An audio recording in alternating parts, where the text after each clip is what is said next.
Good morning children, welcome to my class, and today we will be doing the first chapter of geography, India, size and location. Now, first of all we will start with location and size. So if you see India, see the latitudinal extent, how many latitudes passes from here? See on the top it's written 37 degree 6 minutes north. India lies in the northern hemisphere. So the northernmost limit of India is 37 degree 6 minutes north and the southernmost extent is 8 degree 4 minutes north. So the latitudinal extent is this, and the longitudinal extent, what is the longitudinal extent? It spreads between 68 degree 7 minutes east and 97 degree 25 minutes east. What does that mean? India lies in the northern hemisphere and in the northeastern hemisphere. So it spreads in between the longitude 68 degree 7 minutes east, and so its western limit is 68 degree 7 minutes east and its eastern limit is 97 degree 25 minutes east. And see, the Tropic of Cancer passes from between India. It divides India into two halves, okay, and the states through which the Tropic of Cancer passes, definitely find it out, the states. It's for your homework. Find out the states which are cut by the Tropic of Cancer. You see the Tropic of Cancer, take out a political map and find out the states which are being dissected by the Tropic of Cancer. So India lies in the northern hemisphere, it is dissected by the Tropic of Cancer, it also lies in the northeastern hemisphere. Okay, now to the southeast of India lies the Andaman and Nicobar Island. See, Andaman and Nicobar Island, southeast, and southwest Lakshadweep Island, right? And it's in the Arabian Sea, and Andaman and Nicobar Island is in the Bay of Bengal. Okay, now the countries. India is the 7th largest country, and the countries which are bigger than India are Canada, USA, China, Brazil, Australia and Russia. Now our second topic would be our neighbors. Who are our neighbors? See, Pakistan in the northwest, northeast China, Nepal, north to the north Nepal, and again northeast Bhutan, Bangladesh. In the south we have Bangladesh. Myanmar is also our neighbor, and in the south we have Sri Lanka, right? These are our neighbors. And as you know, India has 29 states and 7 union territories. And the largest state of India is Rajasthan, and the smallest is Goa.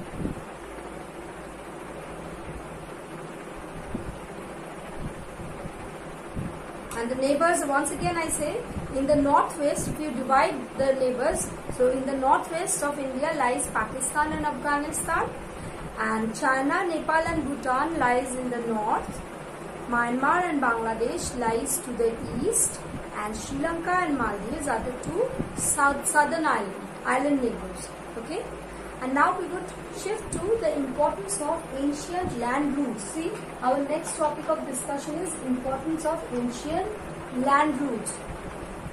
The various phrases, the importance of ancient land routes, which are the importance. Number one, the various passes in the Himalayas have helped the ancient travelers. It has all the passes that you have in Himalayas, like the Khyber Pass, the Bolan Pass. These passes are an entry point for the foreigners to enter India, right? So the passes has helped the foreigners to come to India, and it has also helped the Indians to travel to foreign land. Next is, these routes have contributed in the exchange of ideas and commodities since the ancient time. One most important route is the the Silk Route, Chinese Silk Route. Through these routes, various travelers and merchants used to come, and they not only traded with India, but they also traded goods with India. They also traded, they also shared and exchanged their ideas and their culture, right? Then the spices, muslin, etc. were exported through these routes. Through these routes, you have all the muslins and tea and silk, everything were exported through these routes. And the Greek sculpture, the dome and minaret architecture from West Asia came to India through these routes. In India, you know, the Greek sculpture of minarets, having in Taj Mahal also you will see minarets on the corner, then the domes, all these things, these architectural influences in Indian art is a result of the presence of these ancient trade routes. Fine. Now this thing has already been done, smallest and largest state with their boundaries. Okay, now the smallest and largest state has been told to you. Smallest is Goa, largest is Rajasthan, and now the boundaries.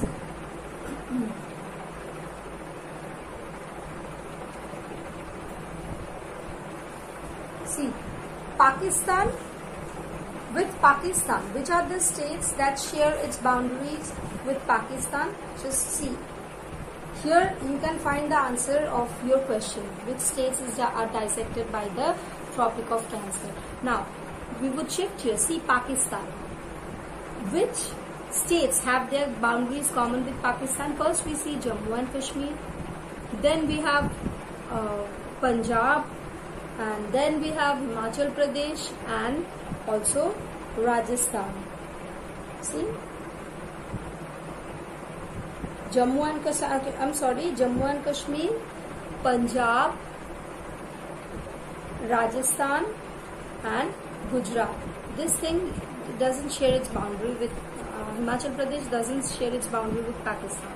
Now coming to the next country, which is Myanmar, China shares its boundary with, once again, Jammu and Kashmir, Himachal Pradesh, Uttarakhand, Sikkim and Arunachal Pradesh. Sikkim is here, very small, see, Sikkim and Arunachal Pradesh. Now Myanmar shares its boundary with Arunachal Pradesh here, and then Nagaland, Mizoram and West Bengal.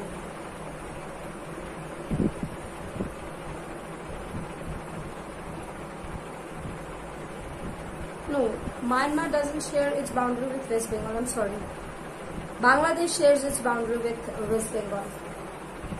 And Bangladesh shares its boundary with Assam here. See?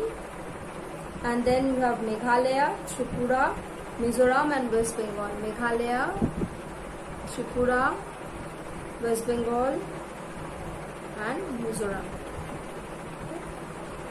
So these are our states. When you learn the answers or when you read the chapter, definitely see the picture and read.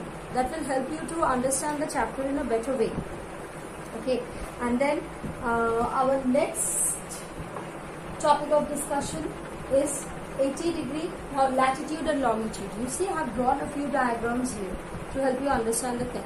Now, the sun takes 4 minutes to travel. As you know, in the whole world, how many latitudes are there? There are 360 latitudes, right? 180 in the northern hemisphere and eastern, and 180 in the western hemisphere, right? Longitudes, I'm sorry, not latitudes. There are 360 longitudes, 180 plus 180. Now, you see here,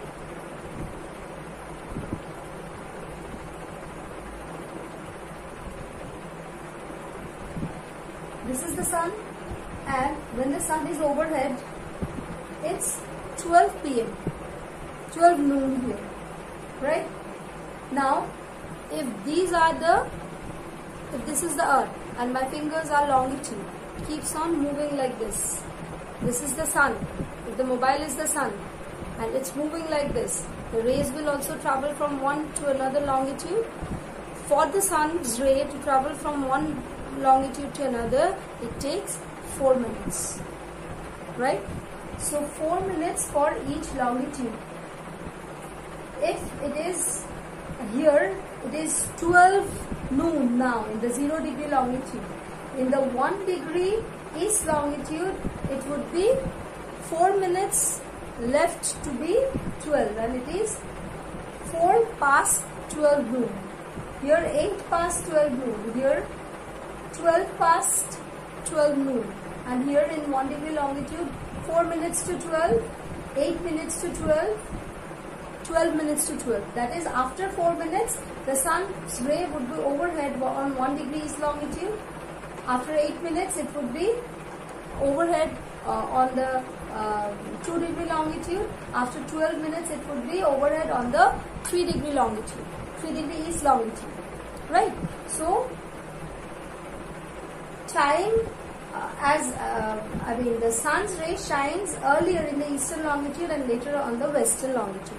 Now if you see India's map, in India, what is India's longitudinal extent? See, 68 degrees 7 minutes, 68 degrees 7 minutes east to 97 degree 25 minutes east. So it is almost 30 degree time. There are almost 30 longitudes. That means if the sun takes 4 minutes to travel from one longitude to another, then to cover 30 longitudes, it will take 30 into 4. 3 into 4, 12. That means 120 minutes or 2 hours. So there would be a time lag of 2 hours in between Gujarat and Arunachal Pradesh. See? There would be a time lag of 2 hours in between Gujarat and Arunachal Pradesh. That would be a tough situation for the people to understand the time, right? If it is, what does that mean? Time lag means, it means the sun will rise. It rises. The sun rises 2 hours earlier in Arunachal Pradesh. If the sun rises at 4 a.m. In Arunachal Pradesh, it will rise at 6 a.m. in Gujarat. So if we calculate the time according to the movement of the sun, that would be a confusion. There would be 30 different time in 30 places in India. That is not possible. So what have we done? We have taken a central longitude. Central longitude for India, which is 82 degree 30 minutes east. 82 degree 30 minutes east is the central, 82 degree 30 minutes east. This is the central longitude, which is taken as the prime meridian for India. See, you may feel that this portion, this is not exactly the middle place, but just check. 68 to 82 around 15, and 82 to 97 around 15. That makes 30. So it is the central longitude for India. So it means the time which is in 82 degree 30 minutes east, according to the movement of the sun, would be the time for the whole India. That means if it is 12 noon at 82 degree 30 minutes east, according to the movement of the sun, if the sun is overhead and it is 12 noon at 82 degree 30 minutes east, then the whole of India, irrespective of the movement of the sun, would have the same time, that is 12 noon. If it is evening, see, it's say around, it's 6 p.m. here and it's quite evening, but here in Gujarat still there is much of light. It's 7 p.m. here, it's quite evening. In Gujarat there is light, because still there is a difference of around 15 degree longitude. So there is a time lag, right? But since it is 7 p.m. in this longitude, according to the movement of the sun, the whole of India would have the same time. No matter if there is light here and there is absolute darkness here. I hope I have been able to make you understand this topic. Okay, now, so time lag between Gujarat and Arunachal Pradesh has been explained. And why 80 degree 30 minutes is chosen as the standard meridian? First of all, it is almost in the middle of India, and secondly, countries all over the world select a prime meridian in the multiples of 7.5 degree east and west of prime meridian, or right, for our country. And 0 degree longitude passes through Greenwich, which is in London, and it is the custom all over the world to select their own prime meridian in the multiples of 7.5 degree, and 82.30 degree is also a multiple of 7.5 degree, right? And these are the two basic reasons why India has been chosen as the prime meridian for India.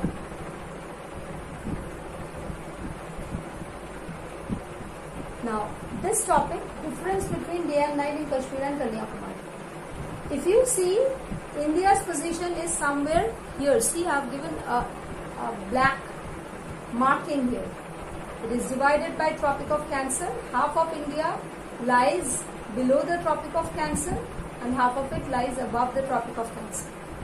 Half of it lies in the torrid zone, that is, which is very hot, and half of it lies in the temperate zone, which is neither very hot nor very cold.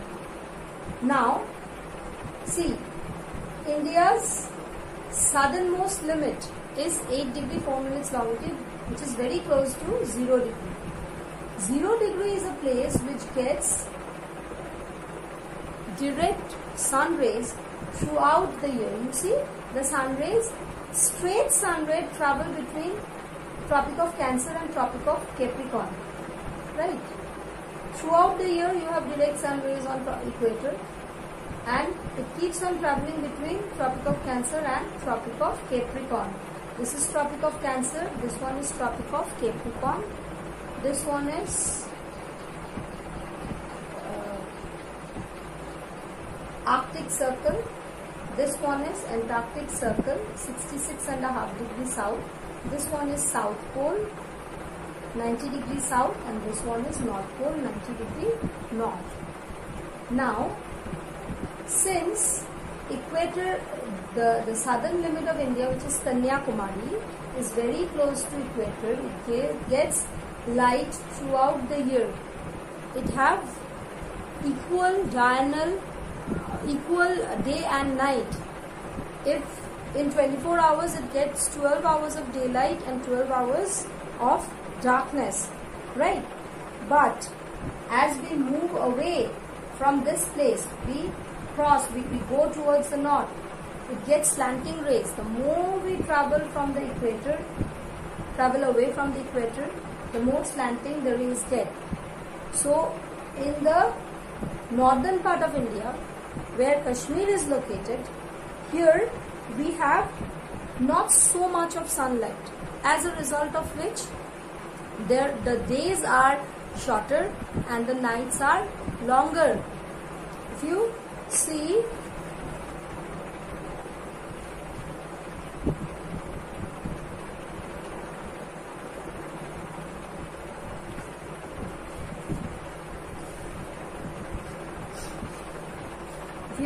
this diagram, see, India 8 degree 4 minutes south. Farther south there is 0 degree. So it's very close to the equator. It gets light throughout the year, 24 hours out of 24 hours, 12 hours day and 12 hours night. And here, as you move towards to Kashmir, Kashmir is in temperate region. This portion gets lesser amount of sunlight. So the duration of day and night is not equal. Understood? So since Kanyakumari is nearest to the equator and Kashmir is far away from it, the duration of day and night is hardly felt at Kanyakumari, but not so in Kashmir. I hope I have been able to explain you this thing. More or less, this is what we had in the chapter. Apart from that, there is only another thing that we need to do, which is the significance of India's central location. As you see, if you see India's map in respect to the world, India has almost a central location. See, a central location. Why do I see a central location? See, this is, the map has been presented in this way, but the map, the world is not flat like this. It is curved like this. So this round thing has been represented in a flat map. So half of it would turn around on the other side, right?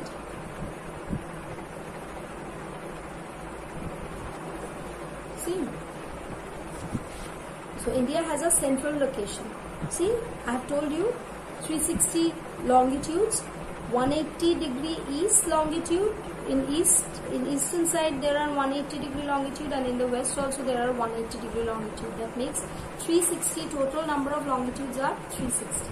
Now India has a central location, right? Now it has a central location between East and West Asia. Between East and West, it has a central location.